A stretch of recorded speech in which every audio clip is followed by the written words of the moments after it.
So I moved here originally permanently in 1977. I'm really giving away my age. As a freshman at the University of Miami. And so I was living in Coral Gables, and back then you'd come down to Miami Beach. You'd come down to Miami Beach and there'd be nobody here. You literally could walk down the street, Ocean Drive, and there would be the street would be deserted. The older folks would be sitting on the porches, staying because their cramped rooms. They lived in these cramped rooms without air conditioning in the old hotels. But you would get out of here by the time the sun would set, because the streets would be taken over with like criminals and junkies and immigrants that didn't belong here. It was not a particularly bad area. People don't remember what it was like. There were no cars on Ocean Drive. And if you take one of our Art Deco walking tours, you'll see pictures. I have historic pictures that show that, because I could shoot a cannon down Ocean Drive and nobody would notice. So I had retired, and retirement for me was not healthy. So I started looking for volunteer opportunities. And so I got 2 volunteer opportunities on Miami Beach, one at the Jewish Museum and one at the Holocaust Memorial. And at the Jewish Museum, I met some people that were also doing the Art Deco walking tours. And so I became an Art Deco tour guide for the Preservation League, and that's how I initially got involved. But deep down, I had been involved with the Preservation League long before this all happened, because as a senior in college, my mentor was one of the public relations director for Greater Miami and the Beaches, and I interned for him in college. In my senior year in college, I interned for him, and I thought, well, I was going to get put on a great project, like he worked with CLIA, the cruise lines, and a lot of fun projects. But lo and behold, he also had he was working with the first 4 hotels on South Beach, which were turning from old people back into regular hotels, the Leslie, Carlisle, Cordoza, and the Victor. And he had me working on those hotels, working on the public relation and marketing aspect of converting them. And I remember saying to him, Al, nobody's ever going to want to come to Miami Beach. This place is a dump. And but I learned back then about these buildings and the historical significance of them. And I always had pictures of these Art Deco hotels, pictures by Mark Rakowski and stuff, in my rooms in grad school and when I was young. And I'd buy these pictures at Art Deco weekends, not knowing that one day I was going to be involved with the organization that saved these buildings. So it came full circle.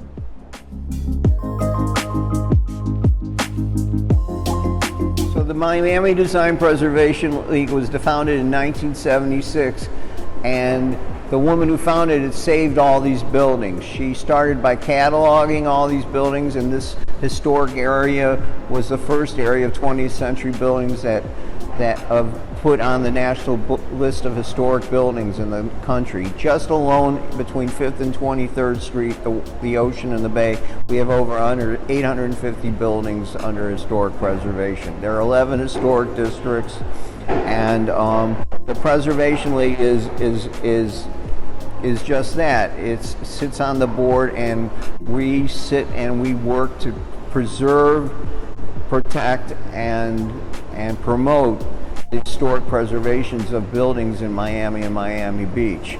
And right now there's legislation going on in the Senate, in the Florida legislature, that wants to try to do away with that. Developers want this land. They want to make this, if it wasn't for Barbara Capitman, this place would look like Sunny Isles. It would be what I call a condo canyon. But they don't realize that they're shooting, they're taking away the tourism dollars. I mean, this is a tourism area. The tourism dollars that comes here, and the historic preservation, and these buildings bring in a lot of tourism. And ripping down these buildings for condos for people that only live here a couple weeks or a couple months out of the year is going to destroy the area.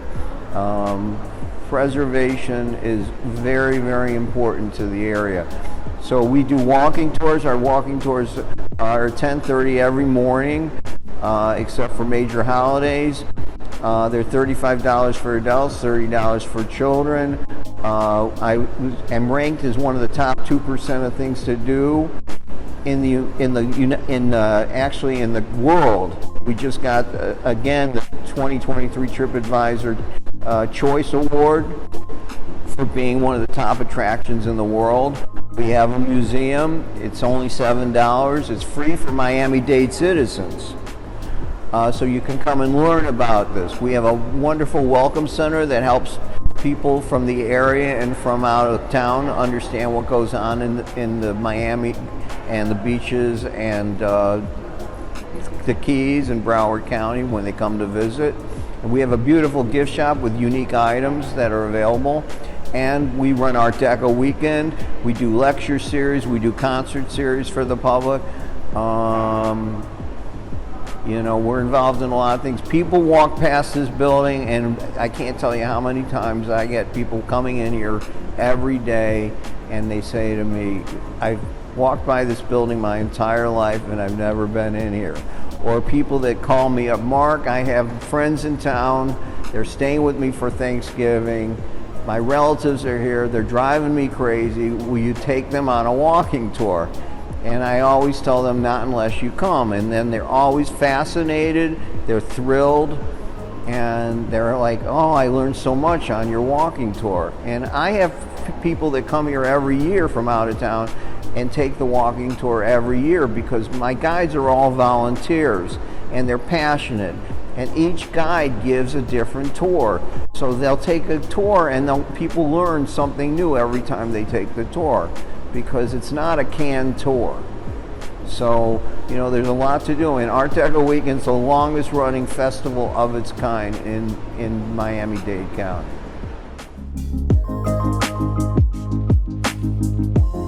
So I gave this some thought.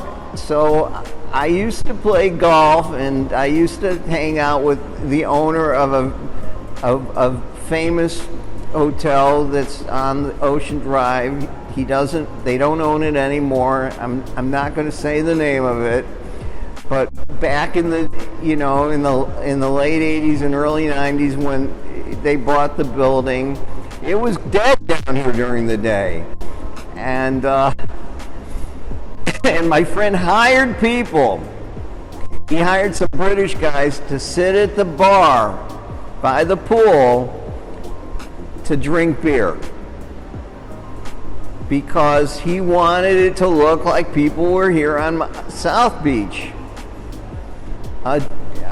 enjoying themselves during the day. And eventually it worked. But I just remember that these guys, they were from Great Britain. Actually, one of them ended up becoming becoming one of the managers of the place for years. But I remember him calling his friends in the UK saying, I got a job here in America, and telling his friends that they said, well, what did you get a job doing? I got a job drinking beer on the beach in Miami, and them not believing him. But that's how quiet it used to be down here on Ocean Drive, that he would pay these guys to sit at the bar and drink beer.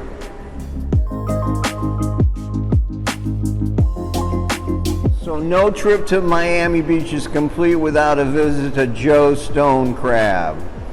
Joe's Stone Crab has been here for over 100 years. It's iconic. It's as good today as it was 25 years ago. It's still family owned, family run. You can eat there. The locals eat there. The food is great. Yes, it can be pricey if you eat stone crab, but the regular food there is very affordable, and they have $8.95 fried chicken that is ridiculously good, a half a fried chicken. There's a great little Cuban place called Porta Sagua that's family owned and run on 7th and Collins Avenue that's been there for 50 years if you want real authentic Cuban cuisine. There's lots of crazy bars. Great food on Miami Beach is not hard to find. From sub sandwiches to hamburgers. I happen to love this hamburger joint called a Burgermeister, just south of 5th. But there're just so many great restaurants. But no trip is complete without going to Joe's and to Port Sagua. If a friend comes from out of town, I absolutely recommend they take my walking tour and visit my museum. I recommend that they visit the Wolfsonian, which is 2 blocks away, which is a great eclectic museum. If you're Jewish, I recommend you visit the Jewish Museum of Florida. It's a wonderful museum, and there's a lot of history there. I think that you should go over by Smith and Walensky, South Point Park, around 4 to 5 o'clock in the afternoon on a weekend when the cruise ships are going out. I think that's a beautiful view. I recommend going across the bay to Wynwood. I think Wynwood is a wonderful place to go. I think the Design District is also a wonderful area to visit when you come to Miami Beach. If you can make it down to Coconut Grove or Coral Gables, I think it's a wonderful place. Miami is a city of neighborhoods. Little Havana, Little Haiti, but you have to get somebody like the Welcome Center or people you know to get you to the places you want to go, so that you're efficiently using your time well.